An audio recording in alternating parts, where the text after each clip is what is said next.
নমস্কারে স্বাগত। উত্তর পূর্বাঞ্চল সফরে স্বরাষ্ট্রমন্ত্রী অমিত শাহ আসাম এবং মিজোরামে তিনি দুদিনের সফরে আসছেন, দুঃখিত 3 দিনের সফরে আসছেন। 14ই মার্চ সকালে তিনি গুয়াহাটি আসবেন, তারপরে মিজোরাম অর্থাৎ উত্তর পূর্বের বিভিন্ন বিষয় নিয়ে তিনি আলোচনা করবেন এই 3 দিনের সফরে, এমনটাই কিন্তু এখনো পর্যন্ত সূত্রের খবর।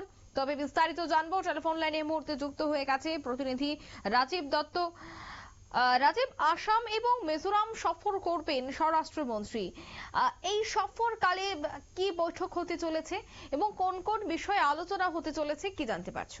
দেখো, প্রথমেই বলি যে স্বরাষ্ট্রমন্ত্রী অমিত শাহ 14ই মার্চ তিনি সকালেই কিন্তু গৌহাটি আসছেন। তিনি দিল্লি ফিরবেন 16 তারিখে বিকেল বেলায়। তো তার মূলত আসার উদ্দেশ্য, আসামে কিছু কর্মসূচি রয়েছে এবং তাছাড়া মিজোরামে কর্মসূচি রয়েছে। 14 তারিখে যে কর্মসূচি তার রয়েছে সেটা হচ্ছে জোরহাটে একটি পুলিশ একাডেমি তিনি তৈরি হয়েছে, সেখানে উদ্বোধন করবেন। তার পরের দিনই 15ই মার্চ তিনি মিজোরাম যাবেন, সেখানে একটি অনুষ্ঠান আছে এবং বোডোল্যান্ড টেরিটোরিয়াল রিজন নিয়ে তিনি অঞ্চল নিয়ে তিনি বৈঠক করবেন প্রশাসনের সঙ্গে এবং তারপরে বিকেলে ফিরে আসবেন এবং এসে তিনি আরো কিছু সেখানে হিমন্ত বিশ্ব শর্মার সঙ্গে তিনি বৈঠক করবেন। সেই বৈঠকে নর্থ ইস্টের সমস্ত মুখ্যমন্ত্রীরাও যোগ দিতে পারেন, কারণ জানো যে নর্থ ইস্টের অত্যন্ত গুরুত্ব দিচ্ছে কেন্দ্রীয় সরকার, তাই আইন শৃঙ্খলার বিষয়টা নিয়ে আলোচনা করবেন। তিনি এমন একটা সময়ে আসছেন যখন মণিপুরে কিন্তু অবস্থা এখনো কিন্তু নিয়ন্ত্রণে নয়, কারণ মণিপুরে জানো যে কুকি সম্প্রদায়ের মানুষ, তারা কিন্তু অনির্দিষ্টকালের জন্য বন্ধ থেকেছেন, গতকাল থেকে আবার অনির্দিষ্টকালের জন্য বন্ধ থেকেছেন এবং সেখানে ব্যাপক কিছু কিছু জায়গায় বিক্ষিপ্ত সংঘর্ষ হয়েছে, পুলিশকে গুলি চালাতে হয়েছে। এখনো মানে সেই সমস্ত অঞ্চলগুলো অর্থাৎ কুকি টেরিটোরিয়াল অঞ্চলগুলো, সেগুলোকে যথেষ্ট পুলিশ এবং সেনা মোতায়েন থাকলেও পরিস্থিতি কিন্তু নিয়ন্ত্রণের মধ্যে আসেনি। এই বিষয়গুলো নিয়েও কথা হতে পারে, যেটা জানতে পারছি যে তোমার উনি মণিপুরের রাজ্যপাল অজয় ভাল্লাকে তিনি ডেকে পাঠিয়েছেন, এরকম একটা শুনতে পাচ্ছি আমরা।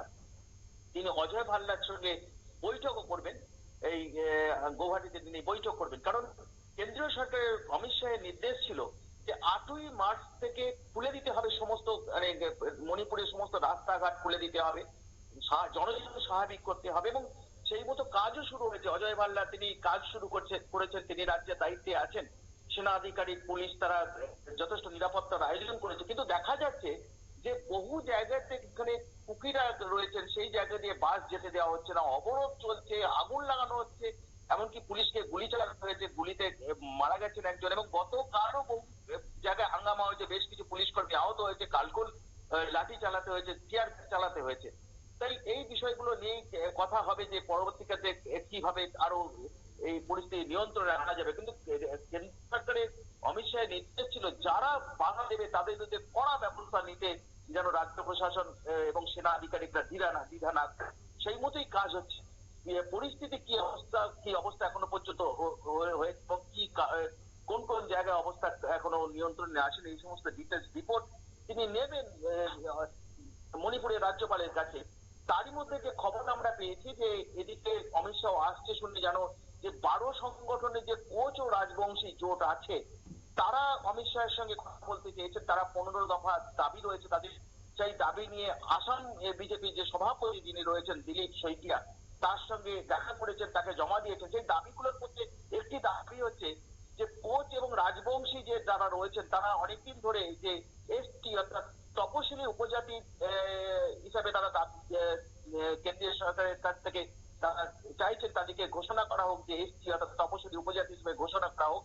সেই সঙ্গে তারা চাইছেন কামতাপুর রাজ্য, যেহেতু এইটা বহুদিনের দীর্ঘদিনের দাবি, আসাম এবং পশ্চিমবঙ্গের উত্তরবঙ্গের একাংশ নিয়ে এই কামতাপুরের জন্য তারা বহুদিন ধরে দাবি করছেন এবং এই দাবিটা নিয়ে তারা কথা বলতে চাইছেন। ইতিমধ্যে দিলীপ শইকিয়া আসামের বিজেপির সভাপতি তাকে ডেপুটেশন দিয়েছেন এবং তারা হুঁশিয়ারিও দিয়েছেন যে 30শে এপ্রিল 2025-এর মধ্যে যদি ত্রিপাক্ষিক বৈঠক না হয়, অর্থাৎ রাজ্য সরকার, কেন্দ্রীয় সরকার এবং এই সংগঠন অর্থাৎ এই কোচ এবং রাজবংশী সংগঠন তাদের মধ্যে ত্রিপাক্ষিক বৈঠক না হয়, তাহলে তো বৃহত্তর আন্দোলন শুরু করবেন কামতাপুরি রাজ্য এবং এসটি তকমা পাওয়ার জন্য।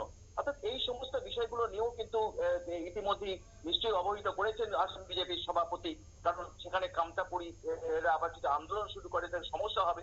অর্থাৎ তিনি আসছেন মূলত আইন শৃঙ্খলা এবং সেই সঙ্গে মণিপুরের আইন শৃঙ্খলা আলোচনা এবং নর্থ ইস্টের পুরো পরিস্থিতি খতিয়ে দেখার জন্যই তিনি 3 দিনের সফরে আসছেন। 14 তারিখ তিনি 14ই মার্চ তিনি সকালেই আসছেন এবং যাবেন 16ই মার্চ।